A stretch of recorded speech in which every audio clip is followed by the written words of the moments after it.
Welcome to Era of Blank Sky Developers. The bright future of the web developers just behind a click away.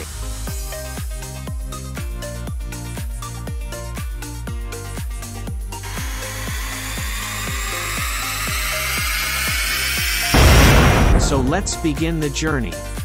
अस्सलाम वालेकुम, blank sky developers की तरफ से खुशामदीद। तो जैसा कि हमने लास्ट टाइम CSS की कुछ प्रॉपर्टीज़ की थी, तो हमने लास्ट टाइम जो की थी वो हमारे पास पोजीशन थी। तो पोजीशन के अंदर हमने 5 टाइप उनकी पढ़ी थी कि हमारे पास कौन कौन सी टाइप्स हो सकती हैं पोजीशन के हवाले से वैल्यूज़। तो हमने स्टैटिक पढ़ी, रिलेटिव पढ़ी, फिक्स, एब्सोल्यूट और लास्ट पे हमने स्टिकी पढ़ी। तो इन सब का प्रैक्टिकल हमने करके देखा। तो आज का जो हमारा नेक्स्ट टॉपिक होगा वो हमारे पास है कि जस्ट फॉर एग्जांपल कि अगर हमारे पास कोई डिव है, ठीक है, डिव आपको पता है कि मैंने आपको एक टैग बताया था और आज का टॉपिक है हमारा ओवरफ्लो।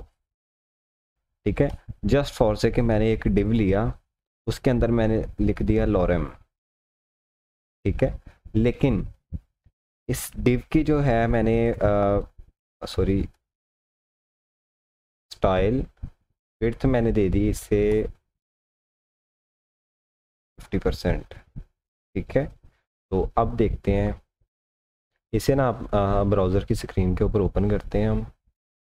तो देखें अभी करंटली हमारा जो है ना इसको बॉर्डर भी देते हैं हम।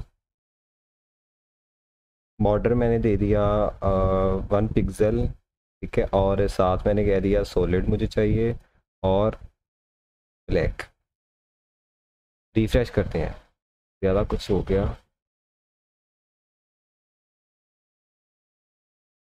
ठीक है, तो हमारे पास एक डिव के अंदर टेक्स्ट आ चुका है। तो यहाँ पे हम एक पैराग्राफ भी लगा देते हैं इसके अंदर ताकि मैं आपको बता सकूं।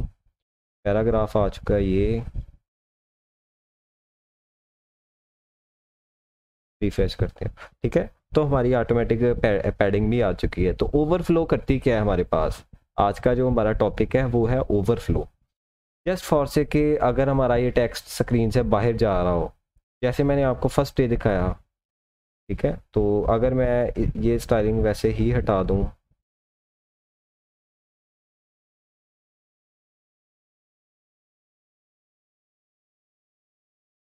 ठीक है, और यहाँ पे मैं लॉरेम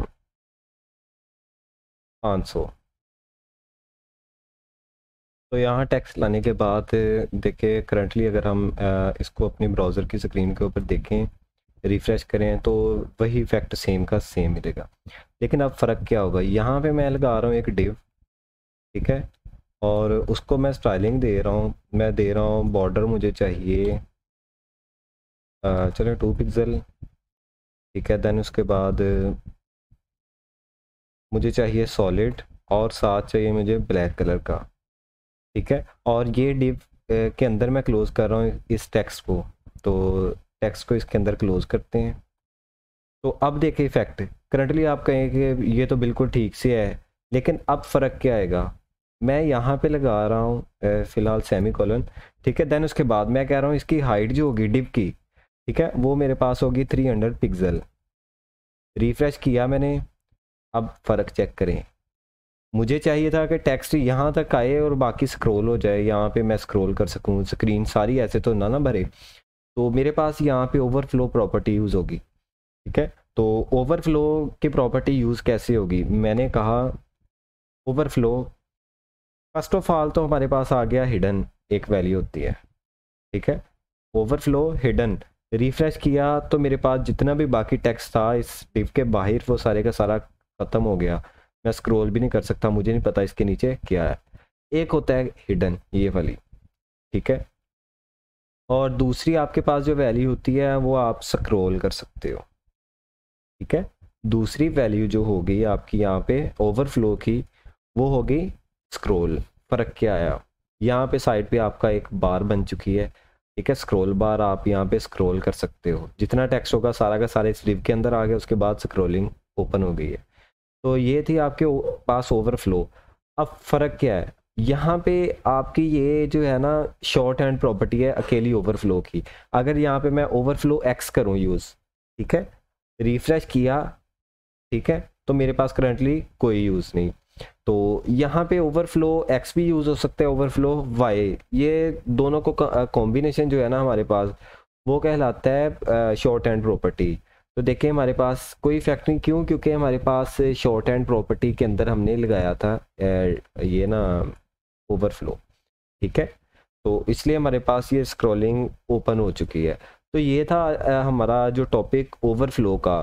इसके अंदर आप क्या क्या चीज़ें कर सकते हो, जस्ट फॉर से कि अगर हमने किसी थर्ड पार्टी जो है ना ऐड भी यूज़ कर दी है, अगर ठीक है मैंने थर्ड पार्टी ऐप यूज़ किया, वो ना एड्स यूज़ किए हैं, मतलब मैंने एडस्टेरा वगैरह की एड्स लगाई हैं, लेकिन मैं चाह रहा हूँ कि जब मैं स्क्रीन स्मॉल करूँ तो वो मेरी बाहर ना जाए, ठीक है, स्क्रीन के। मैंने स्क्रीन को विड्थ 100% दे देनी है, उसके बाद ओवरफ्लो हिडन कर देना है, तो मेरे पास ऐड रहेगी पेज के ऊपर, लेकिन मेरे पास वो हाइड हो जाएगा इजाफी हिस्सा, वो स्क्रॉलिंग नहीं होगी। क्योंकि आपको पता है ओवरफ्लो एक्स जो होता है ना हमारे पास, वो पेज की जो रिस्पॉन्सिवनेस है वो ख़राब करता है।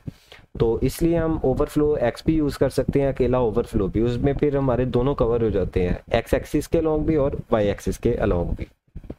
नेक्स्ट टॉपिक है वो करंटली मैं इसे हाइड आउट कर रहा हूँ।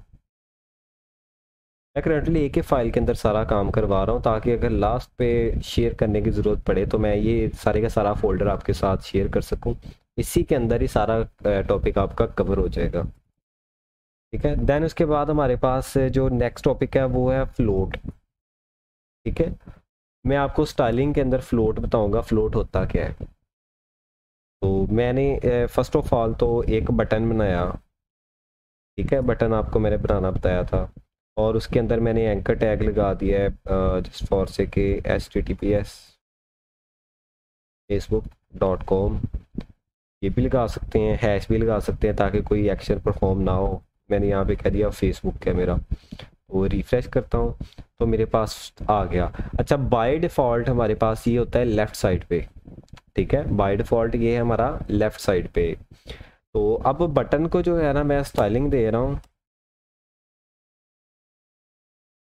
फ्लोट, ठीक है। आपने ऊपर वाली प्रॉपर्टीज यूज़ नहीं करनी है वाली, क्योंकि ये शॉर्ट हैंड क्लासेस हैं बूटस्ट्रैप 4 की।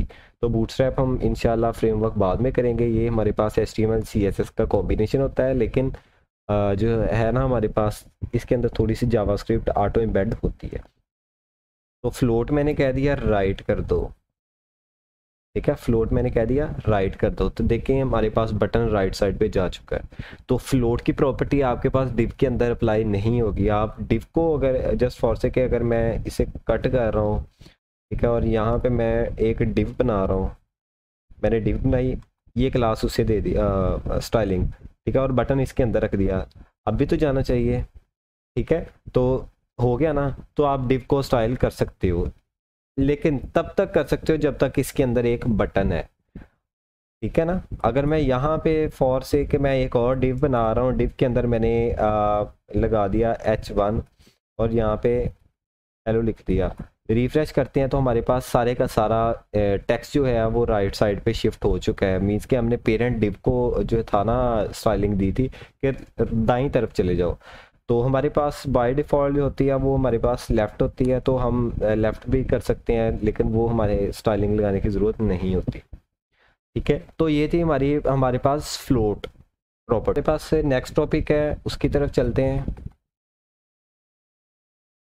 इसे फ़िलहाल मैंने कमेंट आउट किया, ठीक है। जो अब हमारा नेक्स्ट टॉपिक है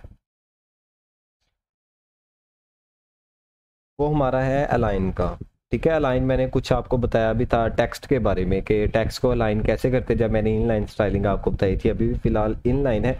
एक चीज़ याद रखिए, आप इनको क्लासेस हर एक क्या कहते हैं हमारे पास टैग को आपने क्लास दे के या फिर आईडी दे के सेपरेट मतलब कि इनलाइन के साथ भी कर सकते हो, ठीक है। उसके बाद इंटरनल भी CSS दे सकते हो और एक्सटर्नल भी दे सकते हो। तो यहाँ पे फ़िलहाल मैं जो है दे रहा हूँ डिव बनाया मैंने, ठीक है। डिव के अंदर मैंने जस्ट फॉर एग्जांपल के मैंने H1 लिखा हेलो वर्ल्ड, ठीक है। दैन उसके बाद मैंने पैराग्राफ लिखा लॉरेम का छोटा सा पैराग्राफ, ठीक है। अब इसको मैंने स्टाइलिंग दी, मैंने कह दिया अच्छा पहले मैं इसको आपको जो है ना इफ़ेक्ट दिखाता हूँ, ठीक है। करंटली आपको इतना नज़र आ रहा है।